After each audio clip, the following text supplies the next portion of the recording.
Afternoon, good morning. This is the House Appropriations Committee. Feels like afternoon. It's Thursday, May 8th, 2025. It is just after 10:15 in the morning, and we are here to review a bill, H 46, relating to the Rare Disease Advisory Council.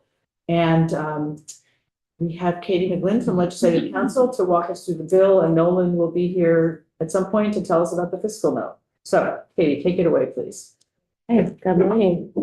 Katie McGlynn, Office of Legislative Counsel. Here is the draft from Human Services. As the name suggests, this creates a Rare Disease Advisory Council within the Department of Health. There's a finding section. I'm going to skip through that for the time being and move on to the creation of this new chapter, Rare Diseases, where the Rare Disease Advisory Council is created. As you'll see at the top of page 2, created within the Department of Health to provide guidance and recommendations to the public, General Assembly, and other governmental agencies and departments as necessary regarding the needs of individuals living with rare diseases in Vermont. The membership is then in subsection B, 2 individuals living with a rare disease, at least one of whom is an older Vermonter, 1 appointed by the Speaker of the House and 1 appointed by the Senate Committee on Committees.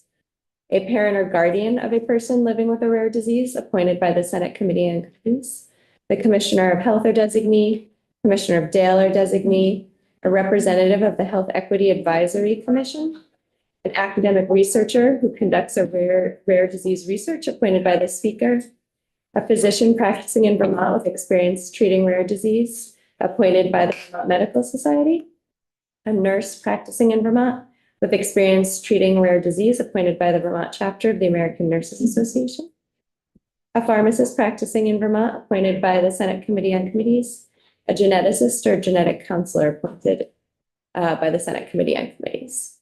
Language goes on to say that the Advisory Council shall collaborate with any other relevant stakeholders it deems appropriate, including the National Organization on Rare Disorders. The responsibilities of this group. First, to convene public hearings and solicit comments from individuals impacted by rare diseases, to assist the Advisory Council with creating a needs assessment, identifying gaps and services for individuals with a rare disease in Vermont and the needs of their caregivers and providers. Second, to provide testimony and comments on pending legislation and rules that impact Vermont's rare disease community before the General Assembly and other state agencies. Third, consult with experts on rare diseases to develop policy and recommendations that identify conditions to recommend to the Newborn Screening Advisory Committee as part of the Vermont Newborn Screening Program, and also to support timely patient access to diagnostic services and treatment and enhance quality of services provided by rare disease specialists.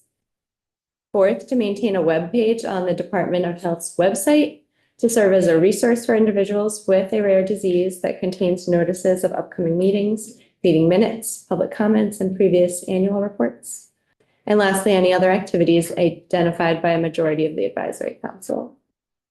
For assistance, the Advisory Council shall have the administrative, technical, and legal assistance of the Department of Health. As needed, the Advisory Council may submit recommendations for legislative action to the various policy committees. With regard to meetings, the Commissioner of Health or designee shall call the first meeting of the Advisory Council. The Advisory Council shall select a member to serve as chair. The Advisory Council is to meet quarterly, and meetings may be held in person or remotely on an electronic platform as determined by the chair. Majority of the membership constitutes a quorum. And then the members of the Advisory Council not otherwise compensated for their participation shall be entitled to per diem compensation and reimbursement of expenses as permitted for not more than 4 meetings annually. And this takes effect July 1, 26, not 25. So this is a House bill. It's an H bill. So Right. it obviously didn't make crossover. Yes. That's why the date. Yeah. Any questions about this? Just naivete here. Was there a definition of rare diseases or examples? Oh, There is a definition. I don't know if it's in here, but my husband had a rare disease. He is fine. It was a rare cancer that 600 people in the United States get every year. Wow. at most. And I have a friend in Vermont whose child has a rare disease. There's like maybe 3 people in Vermont who have that genetic disorder. So I have some personal experience with this, and there is a definition nationally. You can actually go to like raredisease.org or something, but it's usually based on numbers. Dealing with the money. Rare diseases usually require expensive drugs, rare drugs, or something that is not developed because it is a rare disease. Does that have an impact on? On this bill, I I mean, mean, there isn't, I mean, this They is for don't an always- advisory. Not everything requires, I would be careful about making the assumption that all rare diseases require special drugs or any of that stuff. I think some probably do, Some do. but some don't at all. some don't at all because it's so rare that they never get around to. Well, there may not be a drug that is needed. You can't deal with it. That's not the answer to dealing with the issue, Yeah. the drug in the first place. Yeah, I was gonna say that my understanding is that sometimes the drug companies don't develop anything for Oh, this because that's true. there's so few people that have it, they're Right, never but then- going to make any Right, money they out don't of get it. money. It's not a There's that priority. also. But not every rare disease requires drugs. To that extent, okay, thank you. So this is really just about the council. This is not Yeah, the financial. any other financial piece. Well, actually, we have Nolan here, so he could tell us. Any clarifying questions on what the point is of this bill at this point? Okay, so, Actually, yes, go ahead. so if this doesn't make crossover, we're voting on it because it's part of it, because it has a committee, so it has some expenditures. Yeah.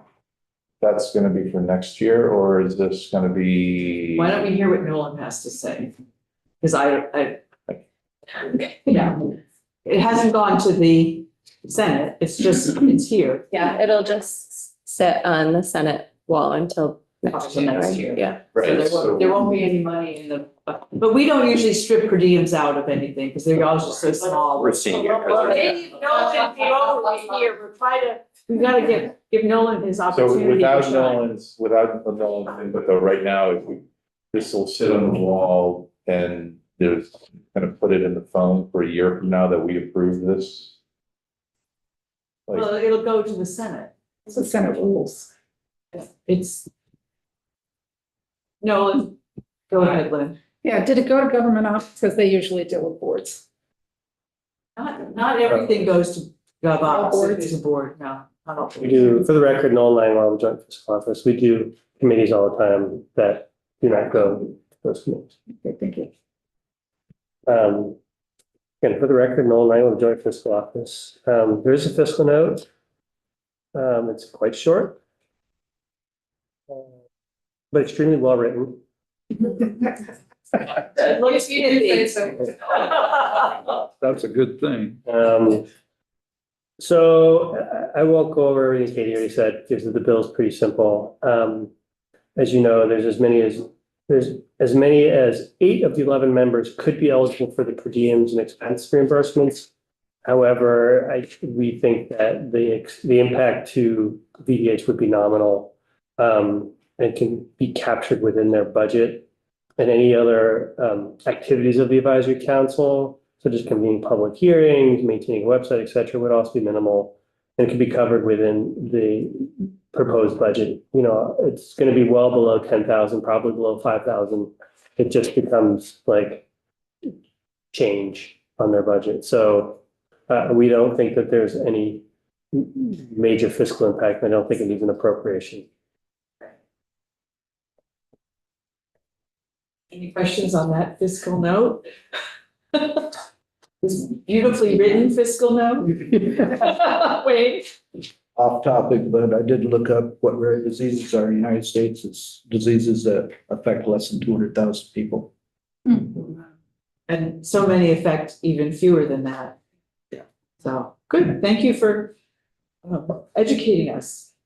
It is specific. It's different in other countries. And hopefully I'll be back later with another beautifully written fiscal note. We love your beautifully written fiscal notes, Nolan. Does anybody have any questions for Katie or Nolan at this point? If not, I would entertain a motion to pass out favorably. John? Page 46. Okay. When the clerk is ready, we may call the roll.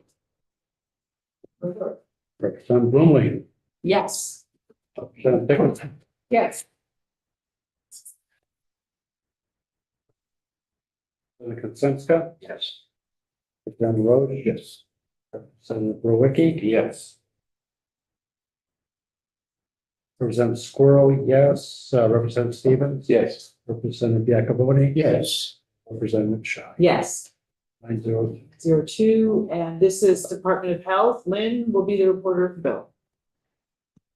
Thank you both very much for coming in. We appreciate it.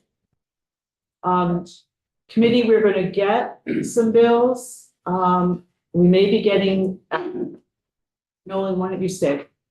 If you can. We're going to be getting S-127, which is the housing bill. Will be coming out of Ways and Means this afternoon after the floor. We've been told we need to get that out of here tomorrow. So you can look at it now. I don't know if Ways and Means is going to make a lot of changes, but take a look at that. At this point, if there's any money, it would probably already be in the budget, so I'm not too worried, it has to come to us, but I wouldn't be worried about the money. I haven't read it yet to see what we're doing. We will be getting S-126, these are all S bills, S-126. I believe we're gonna get it from the floor today. That's the healthcare bill, the big health bill. And we will be voting on it next week. So I think I talked to you about that this morning. I wasn't sure what the timing is, and Erin has found out that we can do it this week. So that's the plan. And the money for that is carried as, it's going to be carried as a bill in the budget. So if the money gets spent, it gets spent. If it doesn't get spent, then we have. So anyway, the budget, it's accounted for. It's accounted for in the budget. Where is it? Pardon me? Where in the budget is it? Well, right now it's spread out, but it's probably going to be just carried as a bill. I would, It indicates when it does indicate on the most recent spreadsheet that. Starting to kind of look through the bill. Yeah, but I would, at this point, I think what we're gonna do for simplicity's sake is we're just gonna carry the bill and the money associated with the bill separately and not try to spread it out through the budget. I'm gonna be posting that at the next 11:30, but everybody's seen, but I've talked to you offline, so it's. Okay, so we'll do, we'll have a bill tomorrow to look at. We'll try to get that done, maybe right after the floor. And then we'll go offline.